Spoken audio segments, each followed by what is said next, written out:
കേരളത്തിന്റെ ആരോഗ്യരംഗത്തെ കുറ്റം പറഞ്ഞുകൊണ്ടിരിക്കുന്നവർ. ടെക് ട്രാവലറായിട്ടുള്ള സുജിത് ഭക്തന്റെ ഒരു പ്രതികരണം ഇപ്പോൾ സോഷ്യൽ മീഡിയയിൽ ഏറെ ചർച്ചയായിട്ടുണ്ട്.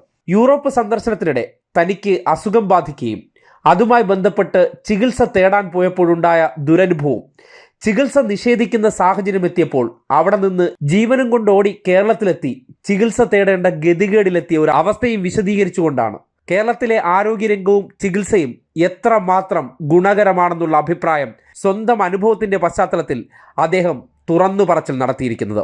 യൂറോപ്പൊക്കെ അടിപൊളിയും കേരളത്തിലെ ചികിത്സാ രീതിയൊക്കെ എന്താണ് എന്ന് ഇവിടെ ഇരുന്ന് പരിഹസിക്കുന്ന ചില കുലംകുത്തികൾക്കുള്ള ഒരു മറുപടിയായിട്ട് തന്നെ അത് മാറുകയാണ്. താമസിക്കുന്ന ആളുകൾക്കും സിറ്റിസൺസിനുമെല്ലാം ഈ ഹെൽത്ത് കെയർ എന്ന് പറയുന്നത് സൗജന്യമാണ്.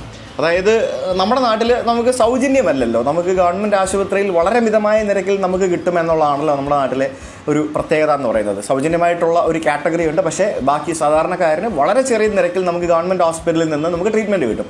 അല്ലെങ്കിൽ നമുക്ക് ഇൻഷുറൻസ് കവറേജ് ഉണ്ടാവണം, പ്രൈവറ്റ് ഇൻഷുറൻസ് കവറേജ് ഉണ്ടാവണം. പക്ഷേ ഇവർക്കൊക്കെ എന്ന് പറയുന്നത് ഇവരുടെ ടാക്സ് പേയ്മെൻറ്റ് എന്ന് പറയുന്നത് വലിയൊരു എമൗണ്ടാണ്. നമ്മളെക്കാട്ടി കൂടുതൽ ടാക്സാണ് അവരെ അടയ്ക്കുന്നത്. അപ്പോൾ അതുകൊണ്ട് തന്നെ ടാക്സിൽ നിന്നും ഗവൺമെൻറ് കൊടുക്കുന്ന ഒരു സൗജന്യ ആനുകൂല്യമാണ് ഇവരുടെ ഹെൽത്ത് കെയർ എന്ന് പറയുന്നത്.